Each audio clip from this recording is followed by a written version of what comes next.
notre premier invité pour nous présenter d'une façon générale la fête de la science, c'est le monsieur organisateur. D'ailleurs, quel est votre intitulé de poste, Karim? Intitulé de poste, d'abord moi je suis professeur à l'Université de technologie de Compiègne, je suis Karim El Kirat et donc je suis responsable du pôle des cultures scientifiques, techniques et industrielles. Un nom pompeux pour dire qu'on fait de la vulgarisation à destination des scolaires et du grand public, vulgarisation des activités de recherche et de la science en général. Avec donc tout au long de l'année des ateliers, des conférences, des activités pour les jeunes. Oui, c'est c'est quelque ça. chose d'assez récurrent Oui. et l'UTC est quand même assez, comment dire, pionnier dans ce domaine et assez Oui. connu pour ces activités-là. Oui, tout à fait. Et l'UTC est pionnière sur ces activités de vulgarisation au travers de tout un tas de dispositifs, en particulier en partenariat avec la ville de Compiègne. On va dans les écoles au travers des clubs technologiques où tout au long de l'année, avec des groupes scolaires, on réalise des expériences scientifiques. Et d'ailleurs, une partie de ces activités sont présentées dans le village des sciences aujourd'hui. Donc atelier que je conseille particulièrement parce que c'est de la science et en même temps c'est très convivial et parfois même humoristique.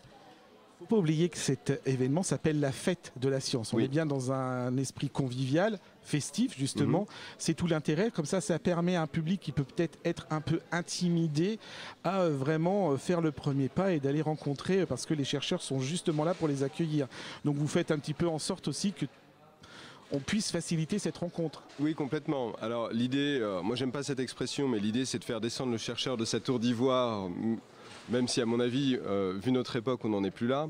En fait, l'idée c'est vraiment d'amener des notions scientifiques et des activités de recherche au niveau de la compréhension du grand public. Et donc ça nous oblige, nous, à vulgariser, ce qui est un très bon exercice, parce qu'en réalité, on comprend parfaitement ce qu'on est en train de faire. Quand on est impliqué dans notre recherche, on en voit tous les ressorts et toutes les implications. Mais au moment de devoir expliquer à quoi sert ce qu'on fait, finalement, ça nous pousse aussi à essayer de trouver une utilité, hein. On est quand même dans une école d'ingénieurs, et donc le but, c'est de faire de la recherche appliquée à un moment. Et donc d'être capable de vulgariser, c'est aussi de montrer l'intérêt de notre recherche et quelque part de trouver des applications. On est donc au cœur de la fête de la science. C'est quoi le cahier des charges, entre guillemets, pour participer à la fête de la science quand on est chercheur? Quelles sont les règles d'or d'un stand de la fête de la science? Alors les règles d'or, il faudrait que ce soit d'abord un stand où ça ne va pas être trop pompeux. Bon. Il faut que ce soit un sujet aussi qui intéresse le grand public, parce qu'il y a des sujets de recherche très fondamentaux qui ne sont pas forcément accessibles. Et il faut avoir surtout des gens impliqués, donc impliqués sur 4 jours, ce qui est quand même pas rien.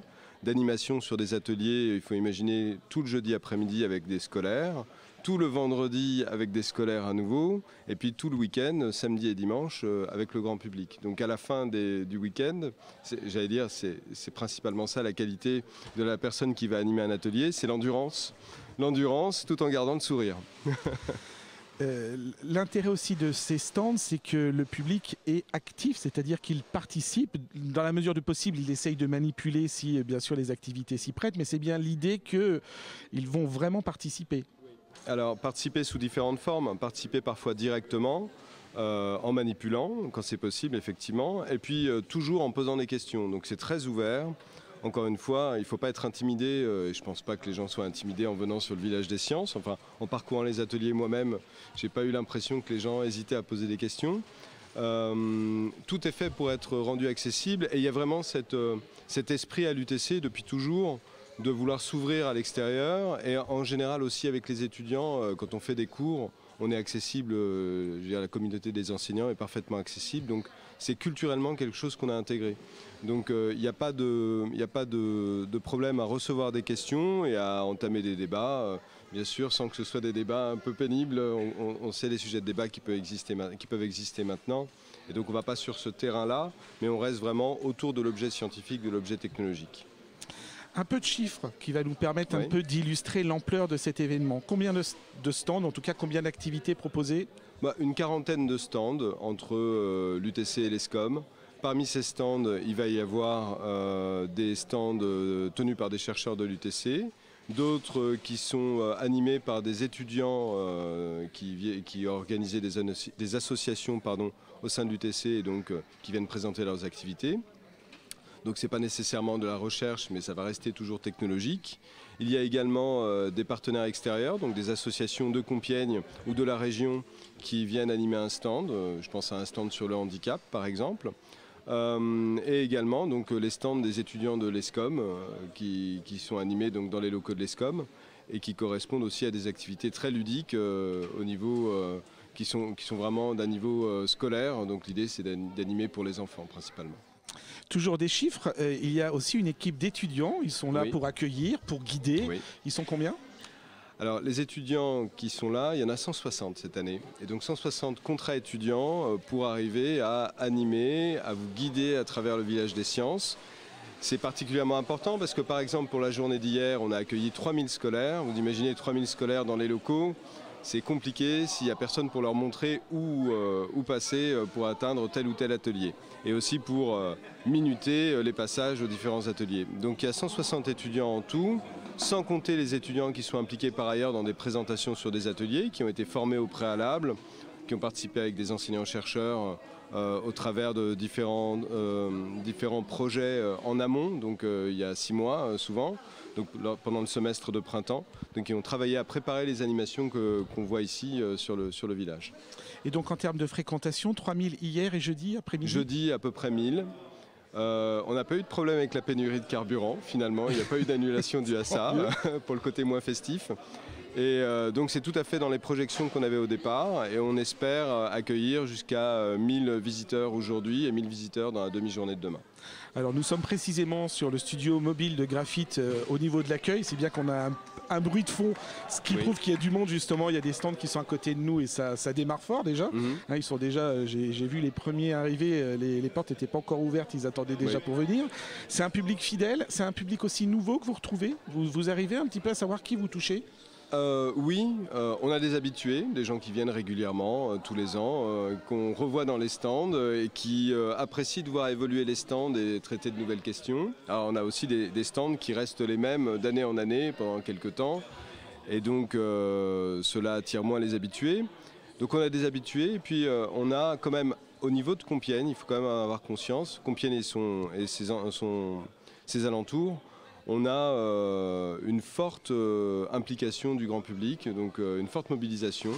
Comparativement à d'autres villages des sciences en France, on a une fréquentation qui ne prête pas à rougir, donc qui est même enviée, donc, en particulier au niveau régional. Donc des chiffres tout à fait satisfaisants et puis je pense qu'il y a une bonne campagne de communication, on est aidé par ça dans cette tâche par Peggy et une bonne campagne de communication locale et aussi une réputation de l'UTC, on a parlé de convivialité avant, donc tous ces éléments-là font que la confiance du public est renouvelée tous les ans. Vous faites encore les conférences dans les établissements scolaires ? Alors oui, ces conférences elles ont lieu du mois de septembre au mois de décembre, donc différents collègues qui vont intervenir dans des groupes scolaires dans toute la région. Eh bien merci. On va maintenant faire passer au micro les différents quelques stands. On va avoir une petite partie évidemment dans cette émission. Prochain rendez-vous en ce qui concerne la culture scientifique, c'est le prix Robert Val. Oui, tout à fait. Un rendez-vous important, un rendez-vous aussi qui est ouvert et gratuit, simplement sur inscription, et qui correspond à un prix qui récompense des œuvres qui expliquent la technologie en langue française dans 5 catégories, télévision, grand public, jeunesse, journalisme. Et je n'ai pas le dernier, j'ai dit télévision déjà, je n'ai plus le dernier. Ah oui, enseignement supérieur, comment ai-je pu l'oublier?